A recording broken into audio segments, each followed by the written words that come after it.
ask people to talk. I am a teacher first, last, always. Do you imagine that for one instant I will let that be taken from me without a fight? I have dedicated, sacrificed my life to this profession, and I will not stand by like an inky little slacker and watch you rob me of it. She's an ideal prospect for rehabilitation. Absolutely not. That is not a person you can hide. That is a conspicuous person designed to stick up the bow of chastity. I am out of here.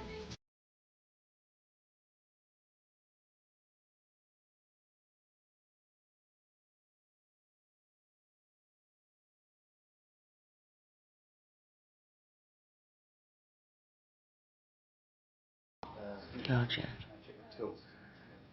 And it must be so disappointing when something just, flops like that. Port marmalade. Don't even call that very feeble. Horrid. In a few moments you will pass through these doors and join your classmates. Civil vulgarity is no substitute for wit. Larry Gray has spoken to Mrs. Crawley in a manner that in any other century would have resulted in him being called out and shot. But how many Marquises of Fincher are there? Yeah, is this an instrument of communication or torture?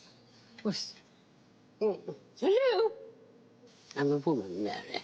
I can be as contrary as I choose. Dame Maggie Smith, the beloved British actress renowned for her remarkable roles on stage and screen, was laid to rest in a heartfelt yet understated funeral service on Monday. The intimate gathering, held at Mortlake Crematorium in Richmond, southwest London, was attended by family, close friends, and esteemed colleagues who gathered to honor her extraordinary life.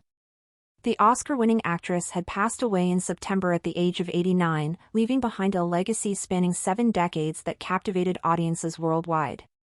The news of her passing sparked an outpouring of tributes from fans and colleagues alike, who remembered her for iconic roles such as Professor McGonagall in the Harry Potter series and the sharp-witted Dowager Countess in Downton Abbey.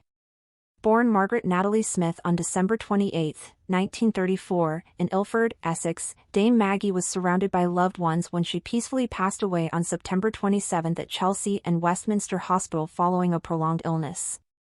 On Monday, Dame Maggie's life and career were celebrated in a service that one attendee described as beautiful, warm, and full of laughter. Mourners were invited to arrive in the late afternoon, where they were welcomed into a ceremony filled with music, humor, and love. Hymns were sung with gusto, and touching eulogies painted a picture of a life well lived. One guest reflected, "It was poignant but not sad because hers was a life so richly lived. I knew her through her long-time work with my husband, and I adored her."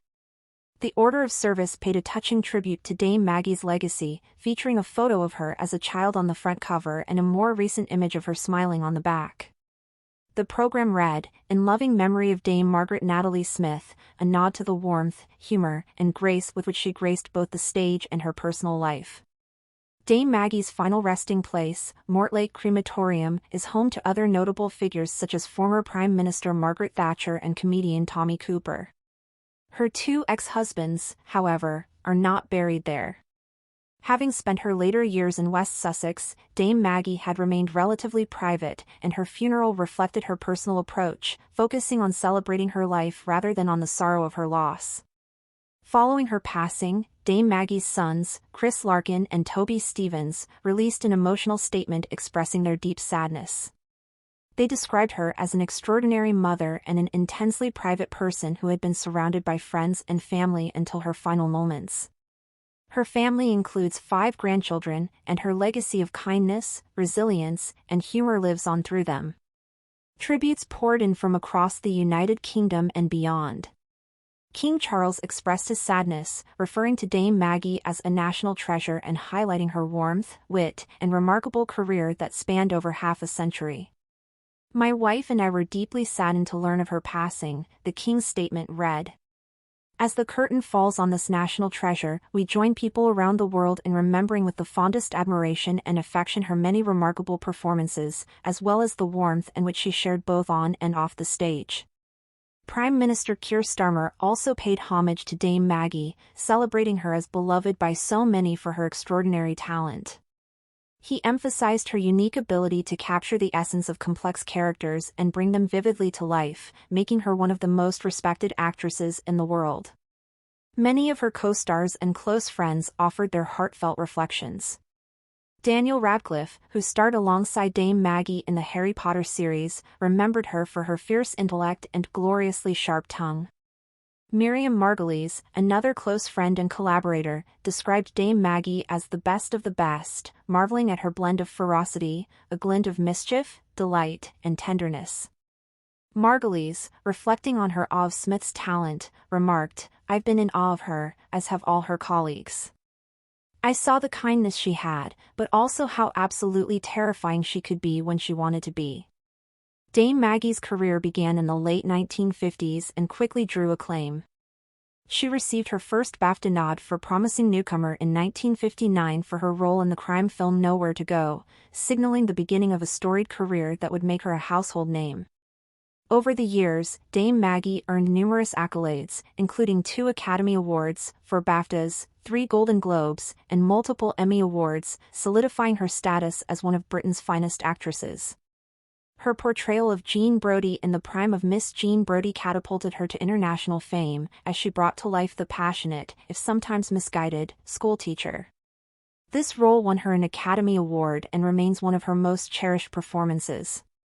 In 2010, she became a household name for a new generation of fans with her Emmy-winning portrayal of the acerbic Violet Crawley, the Dowager Countess of Grantham, in Downton Abbey.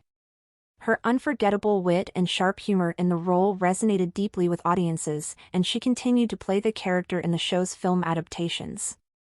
But perhaps one of her most beloved roles was that of Professor Minerva McGonagall in the Harry Potter film series. As the wise and formidable head of Gryffindor House, Dame Maggie brought depth, strength, and a touch of humor to the role, earning the admiration of fans worldwide. Her character's mentorship and courage became a source of inspiration, particularly to young viewers. In addition to her high-profile roles, Dame Maggie was known for her dedication to the craft of acting. She worked tirelessly on the stage, performing with the National Theatre and the Royal Shakespeare Company. She also held a deep commitment to the arts and served as a role model for aspiring actors, with a reputation for being both generous and demanding in her pursuit of excellence. Those who knew her personally remarked on her resilience and wit, qualities that made her as memorable off-screen as she was on it. Her humor, intelligence, and passion were evident in every performance and interaction, leaving a lasting impression on everyone she met. The funeral service, which was attended by a select group of close friends and family, marked a beautiful farewell to a remarkable woman whose contributions to film, television, and theater are virtually unparalleled. Guests celebrated Dame Maggie's life with laughter and song, and her enduring legacy was reflected in the joyful memories shared by those who knew her best. Her life was not only a testament to her unparalleled talent but also a reflection of her unwavering dedication to her family, friends, and craft. Though Dame Maggie Smith has taken her final bow, her extraordinary legacy will continue to inspire and delight generations to come. Thank you for watching. If you enjoyed this video, please subscribe and turn on the notification bell for more updates on celebrity deaths and news updates.